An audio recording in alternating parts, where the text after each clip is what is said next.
This is Europe, a continent where empires rose and fell.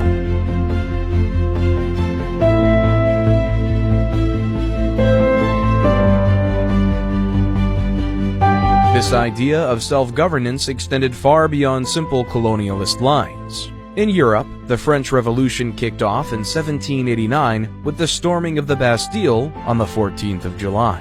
Like their colonial subjects abroad, the people of France were tired of being told what to do by an unelected official who did not appear to represent them or their best interests in the slightest.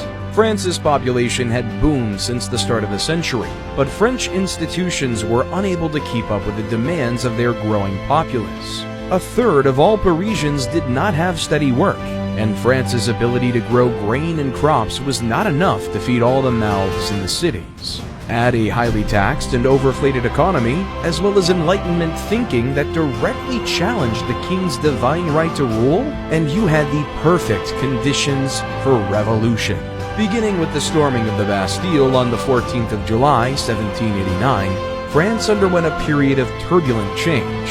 Aristocrats fled, the homes of tax collectors were burnt, and riots broke out in the streets of Paris.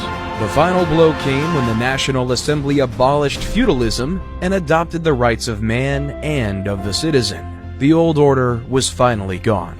The Constitution was adopted on the 3rd of September 1791 and was meant to symbolize a new France, one where the king had limited power, while an assembly of the people could have a greater say on the running of their country.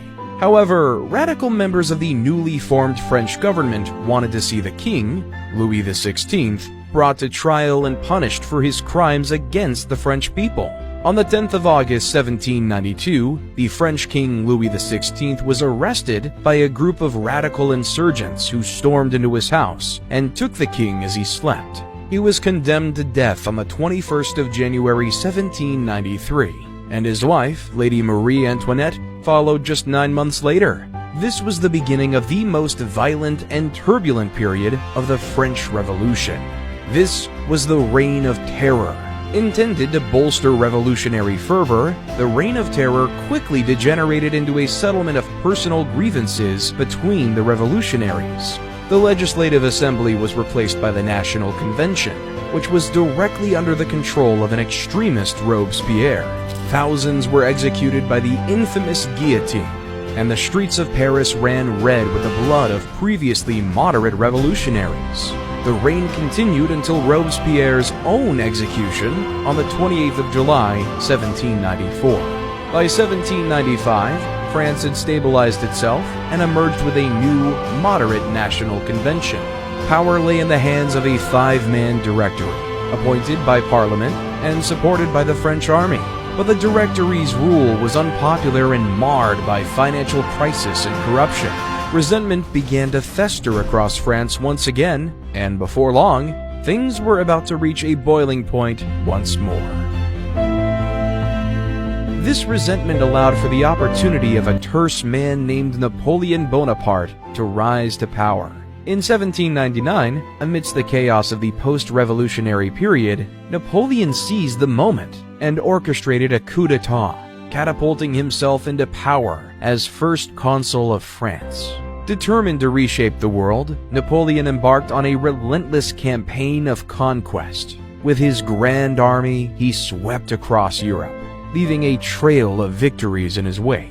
He shattered old empires and established new ones under his iron rule from Italy to Egypt, Austria to Prussia. His military genius and innovative strategies captivated both his soldiers and his enemies. In 1804, Napoleon crowned himself Emperor of the French, symbolizing his grand ambitions and aspirations for dominance.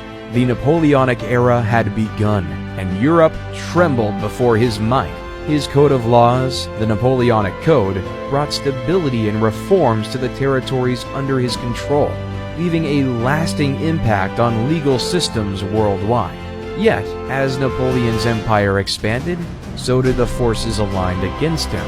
A coalition of European powers arose, determined to halt his relentless march. The Peninsular War in Spain, the disastrous Russian campaign, and the epic Battle of Waterloo all bore witness to his moments of triumph and eventual downfall. Defeated and exiled to the island of Elba, Napoleon's story seemed to have reached its end, but his indomitable spirit would not be contained. In 1815, he made a daring escape and returned to France for a final bid for power, known as the 100 Days. However, his dreams of glory were shattered at Waterloo, where he suffered a definitive defeat, ending his reign once and for all. Napoleon was exiled again to the remote island of St. Helena, where he died in 1821.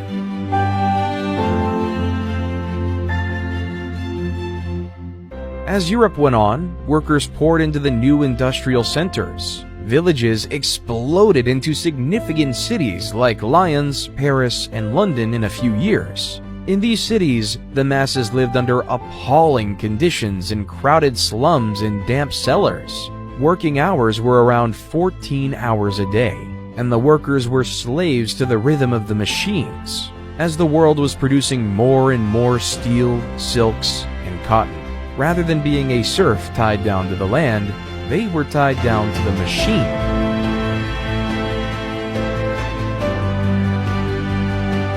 During the Berlin Conference of 1884, German Chancellor Otto von Bismarck sought to divide the resource-rich and unindustrialized continent to the south, Africa.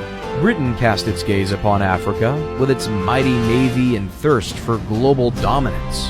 The lion's share of the continent fell under its control, as British colonies sprouted like flowers across the landscape. From the gold-rich lands of South Africa to the palm-fringed shores of Nigeria, Britain sought to secure trade routes, protected strategic interests, and established settler colonies. Meanwhile, France extended its influence across West Africa with its grandeur and flair. It claimed territories such as Senegal, Ivory Coast, and the vast expanse of Algeria. The French aimed to expand their colonial reach, extracting resources and asserting their cultural influence. Not to be outdone, Belgium's ambitious King Leopold II had a different vision. He coveted the heart of Africa, staking his claim on the Congo Free State. Masked by Christian humanitarian values, King Leopold II exploited the vast resources of the Congo, subjecting its people to unimaginable suffering in his quest for wealth and control. Germany, a rising power hungry for its place in the sun, also set its sights on Africa. It carved out colonies in Namibia, Tanzania, Cameroon, and Togo to bolster its global influence and tap into the continent's natural riches. As for the leaders in the conference, this was just about the money. It wasn't about the cultural exchange, the arbitrary lines they've drawn, or the societies they've divided. The Europeans didn't care about the African lives. The Great War, as it came to be known, had completely reshaped Europe in its entirety. Empires fell, monarchies were overthrown, and Europe marched into the 20th century gripped by a new set of ideals and beliefs. One of these was communism.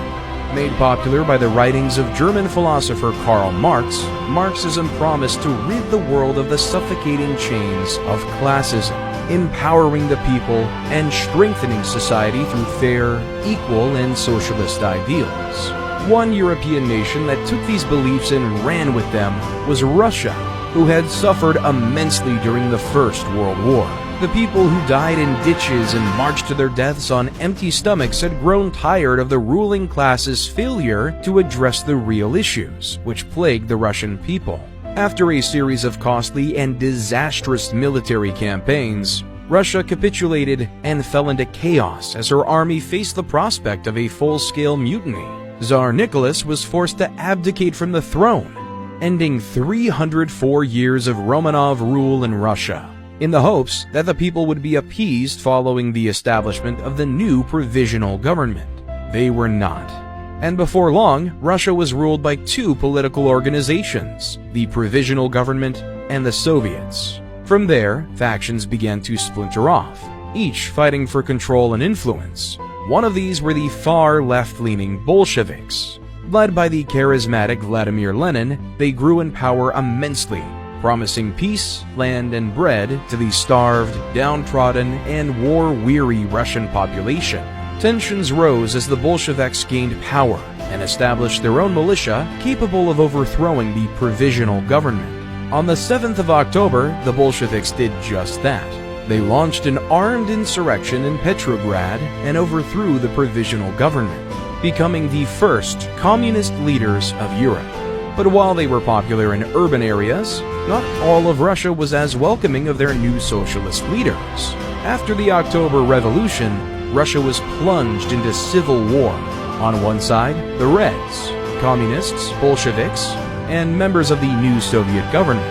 On the other, the Whites, liberals, monarchists, and those loyal to the old regime. During this time, Russia underwent serious political and societal changes. Land was confiscated and redistributed amongst the people. The Red Army was established, being made up of loosely organized local militias, and the old Tsar Nicholas and his family were murdered by the very subjects they swore to serve. The Russian Civil War ended in 1923 with a resounding Bolshevik victory. Millions fled the country fearing persecution under the new communist regime, while those who stayed behind quietly buried the 1.5 million dead. A red cloud had ascended over Russia, and in its wake, the USSR was born. The old powers that still ruled Europe looked on in horror, fearful that they might succumb to this revolutionary fervor next. But not every nation was so focused on events abroad. A defeated Germany lay in ruins, pondering its next move.